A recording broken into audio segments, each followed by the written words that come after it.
Hello everyone. Very good afternoon to all of you. आज के दिन इस वीडियो में हम लोग 13 मई 2023 के करंट अफेयर को कवर करेंगे, इसलिए हर एक क्वेश्चन इंपॉर्टेंट है। आप हर एक क्वेश्चन को ध्यान से देखने की कोशिश करिएगा। पीडीएफ स्टैटिक जीके के साथ आप एग्जाम इंजन एप्लीकेशन से डाउनलोड कर सकते हैं। जब भी आप एग्जाम इंजन एप्लीकेशन को डाउनलोड करें तो 5 स्टार रेटिंग देना ना भूलिए। ध्यान रखिए, एग्जाम इंजन एप्लीकेशन डेली आपके लिए free of cost premium content तो लाता ही है, साथ में जो हमारे पेड कोर्सेज हैं उनकी फीस भी हम बहुत ही नॉमिनल, इवन सबसे कम रखते हैं। तो 5 स्टार रेटिंग एग्जाम इंजन के लिए बनती है। शुरू करते हैं आज का वीडियो, लेकिन पहले बात करेंगे कल के क्वेश्चन की। कल मैंने आपसे एंशंट हिस्ट्री का एक क्वेश्चन पूछा था और इसमें मैंने आपसे पूछा था कि सिंधु घाटी सभ्यता में यह कौन सी साइट है जिससे हमें वहां के ड्रेनेज सिस्टम के बारे में पता लगता है। ड्रेनेज सिस्टम का मतलब कि सिंधु घाटी सभ्यता के लोग किस तरीके से पानी का रखरखाव करते थे, किस तरीके से अपनी बस्तियों को पानी के निकासी की व्यवस्था करते थे। ये सारी चीजों का मतलब है ड्रेनेज सिस्टम। तो दरअसल ड्रेनेज के बारे में हमें धोलावीरा साइट से पता लगता है। यहीं पर आपसे एक और क्वेश्चन भी पूछ देता है। अगर आपसे पूछे आर्किटेक्चर के बारे में कहाँ से पता लगता है, तो आर्किटेक्चर के बारे में भी धोलावीरा से ही पता लगता है कि कैसी ईंटों का यूज करते थे, या फिर कॉमर्शियल बिल्डिंग बनाते थे तो कैसी होती थी, या अपने रहने के लिए घर बनाते थे तो वो कैसे होते थे। ये सब कुछ हमें धोलावीरा से ही पता लगता है। सूक्त के अंदर सबसे पश्चिमी तट हुआ करता था इंडस वैली सिविलाइजेशन का। रोपड़ से हमें इंसानों के साथ कुत्ते को दफनाने के साक्ष्य मिले हुए हैं। कालीबंगा से हमें काली चूड़ियां मिली हुई हैं, कुछ की हुई और कुछ टूटी हुई चूड़ियां। अब शुरू करते हैं आज के करंट अफेयर। अभी हाल ही में कौन सी राज्य सरकार है जिसके द्वारा एक रोबोटिक्स फ्रेमवर्क लॉन्च किया गया है, और ये जो रोबोट है जो आपको यहाँ पर पिक्चर में दिखाई दे रहा है, ये रोड मैप्स आपको बताएगा। ठीक है, तो ये है तेलंगाना में चंद्रशेखर राव की सरकार। तेलंगाना सरकार ने इस रोबोट को लॉन्च किया है और ये फ्यूचरिस्टिक टेक्नोलॉजी हो सकती है आने वाले टाइम में। पूरे भारत में अभी तक का ये पहला इस तरीके का रोबोट है। तेलंगाना में गवर्नर कौन है? ये है तमिलसाई सुंदरराजन। अगला क्वेश्चन है, ये कौन सा आईआईटी है जिसने अभी हाल ही में डीआरडीओ के साथ पैक्ट साइन किया है, और ये डीआरडीओ के साथ मिलकर कटिंग एज सेंसर टेक्नोलॉजी बनाने जा रहे हैं। अब सवाल ये उठता है कि कटिंग एज सेंसर टेक्नोलॉजी होती क्या है। देखिए, इस टेक्नोलॉजी के तहत पानी के अंदर आप कम्युनिकेशन कर सकते हो। एग्जाम्पल के तौर पर अभी हम बात करें तो जो हमारी सबमरीन्स हैं, वो एक टेक्नोलॉजी है जिसको बोलते हैं सोनार। सोनार की मदद से दूसरे सबमरीन को आभास कर पाती हैं। दरअसल सोनार एक साउंडिंग टेक्नोलॉजी है जो कि इस तरीके से आपको बताती है कि कोई ऑब्जेक्ट आपके आसपास आ रहा है, तो जितना ज्यादा पास आएगा वो साउंड और ज्यादा डेसिबल में सुनाई देगा। हाँ, केवल इससे बात नहीं बनने वाली, इस टेक्नोलॉजी को तो हम कई सारे डिकेड से यूज कर रहे हैं। दरअसल कटिंग एज सेंसर टेक्नोलॉजी एक प्रॉपर कम्युनिकेशन को बिल्डअप करने में मदद करेगा। जैसे कि हम लोग फोन में बात कर पाते हैं या फिर वॉकी टॉकी में बात कर पाते हैं, उसी तरीके से इंडियन नेवी भी प्रॉपर कम्युनिकेशन अंडर वाटर कर पाएगी इस टेक्नोलॉजी की मदद से। तो ये है IIT Madras. IIT Madras DRDO के साथ मिलकर मेक इंडिया प्रोजेक्ट के अंतर्गत इस टेक्नोलॉजी को बिल्डअप करेंगे।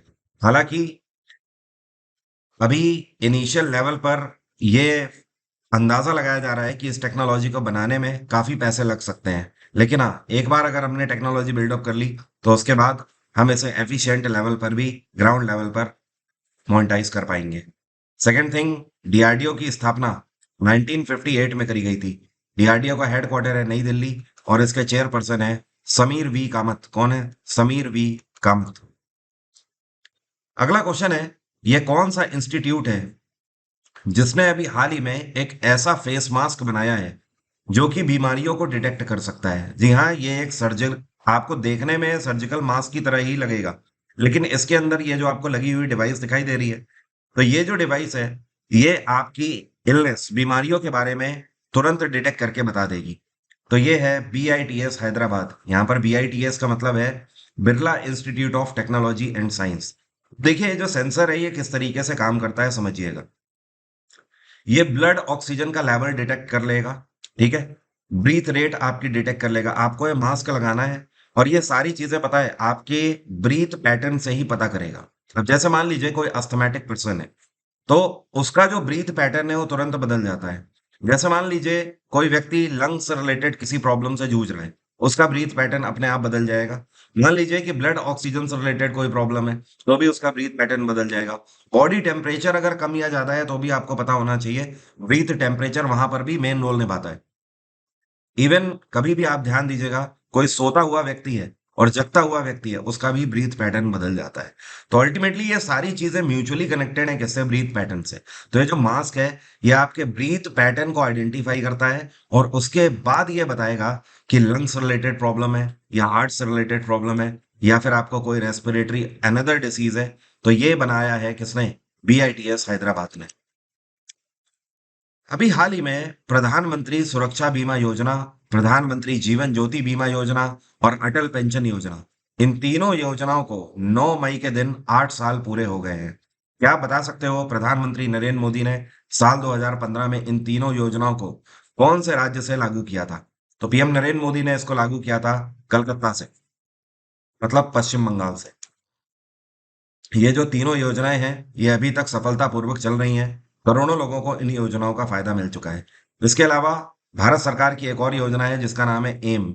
यहाँ पर एम का मतलब क्या है? इसको बोलते हैं अटल इनोवेशन मिशन।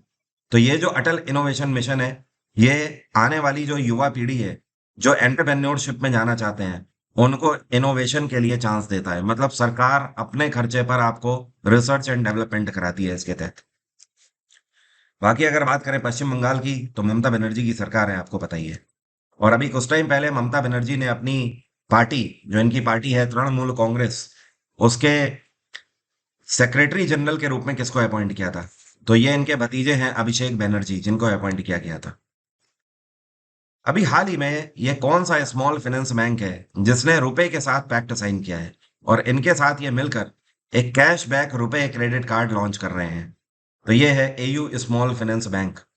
अब ये जो कैशबैक रुपए क्रेडिट कार्ड है, अगर आप इनका इनका कहना है कि आप अगर हमारा रुपए के साथ ये जो हमने क्रेडिट कार्ड लॉन्च किया है, अगर आप ये क्रेडिट कार्ड लेते हैं तो आपको 2% का कैशबैक मिलेगा। ठीक है।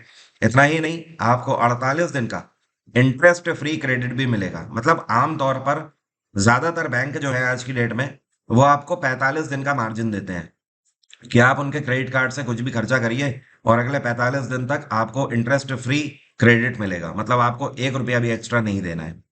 लेकिन इन्होंने उसको 3 दिन और बढ़ा दिया है। इनका कहना है ये 48 दिन का इंटरेस्ट फ्री आपको क्रेडिट देंगे। इतना ही नहीं, इस कार्ड की मदद से आप इंस्टेंट लोन भी ले सकते हो। एयू स्मॉल फाइनेंस बैंक जो है, इसकी स्थापना 1996 में करी गई थी।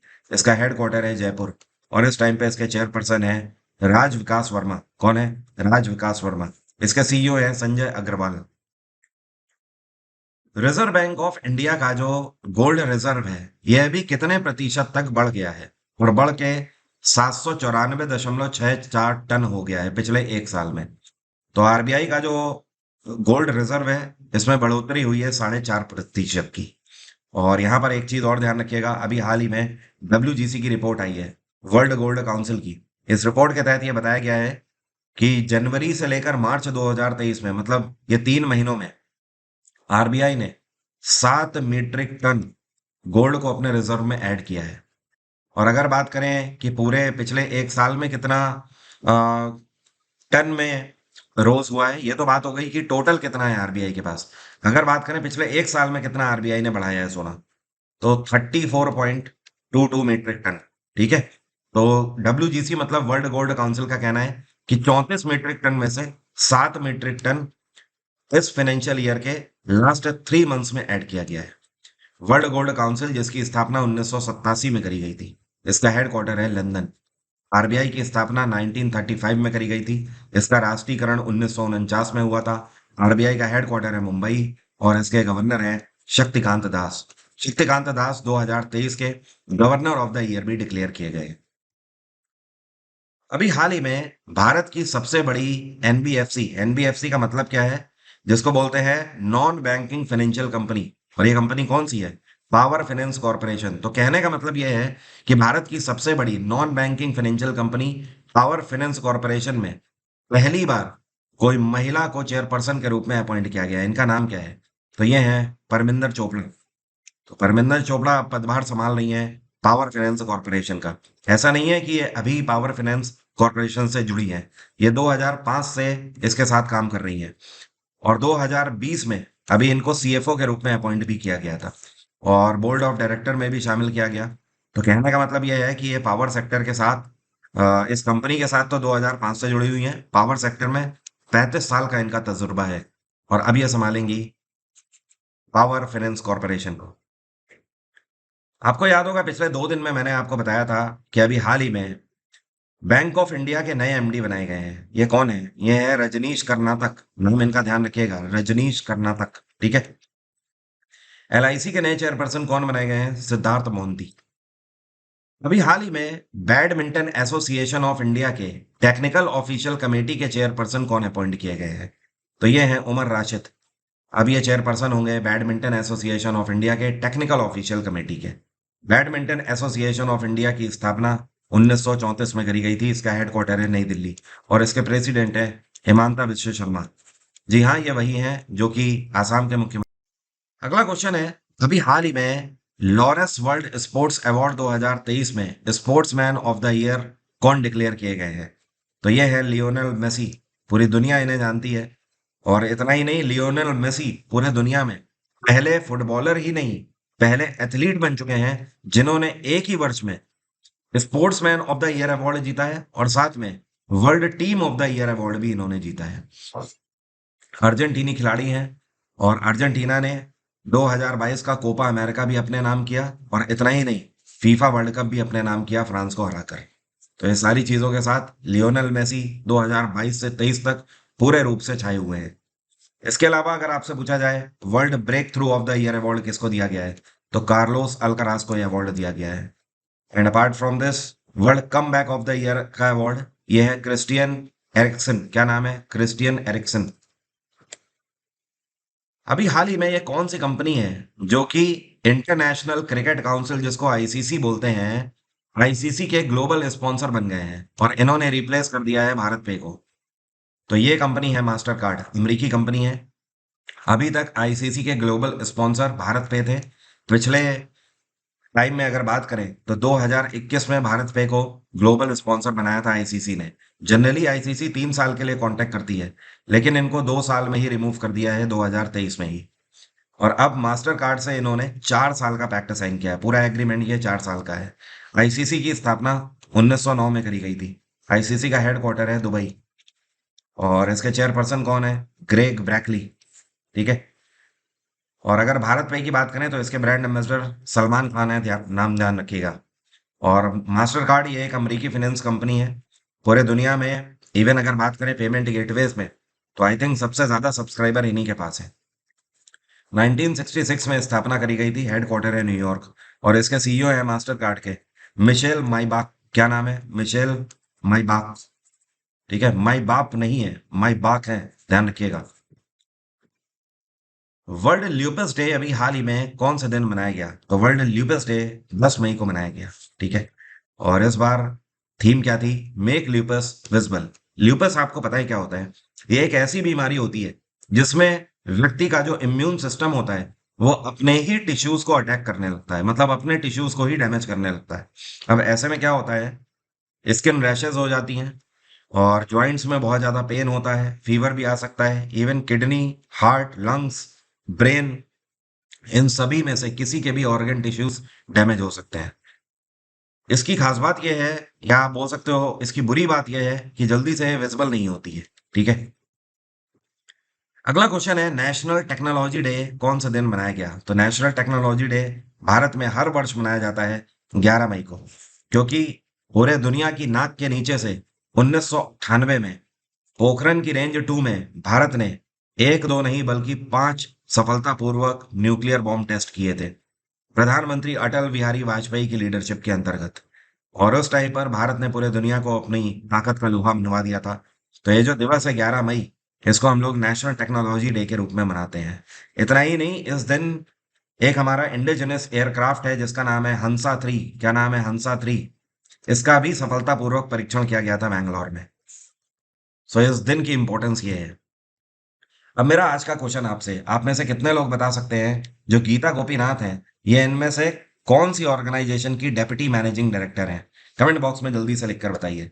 एग्जाम इंजन एप्लीकेशन में आप 2023 के सीजीएल बैच के लिए या एसएससी का कोई भी उसके अलावा एग्जाम हो या डिफेंस का हो, रेलवे का हो, तो आप उन सभी के लिए मेरा जीएसजीके का पूरा बैच फॉलो कर सकते हैं। इस बैच की खास बात यह है कि इसमें वीओडी प्लस लाइव क्लासेस चल रही हैं। जो लाइव क्लासेस हैं वो साइंस की चल रही हैं और मेरी वन लाइनर क्लासेस चल रही हैं। एक ही बार में इस बैच में जैसे ही आप एनरोल करते हैं तो आपको history, polity, geography, science, economics सब की रिकॉर्डेड क्लास, थ्योरी क्लास एक ही बार में मिल जाती है। पीडीएफ भी सारी चीजें यहाँ पर अवेलेबल है। और जो अभी लाइव क्लासेस चल रही हैं वो तो अलग है ही है।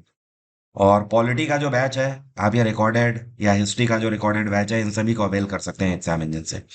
और मॉक टेस्ट अगर आप लेना चाहते हैं तो उसका भी ऑप्शन है। 1840 ऑनलाइन मॉक टेस्ट सीरीज आपको एक ही बार में मिल जाएगी, जिसमें आप फुल लेंथ मॉक दे सकते हो, सब्जेक्ट वाइज भी दे सकते हो, टॉपिक वाइज भी और एग्जाम वाइज भी। वैलिडिटी 1 साल की है इसकी।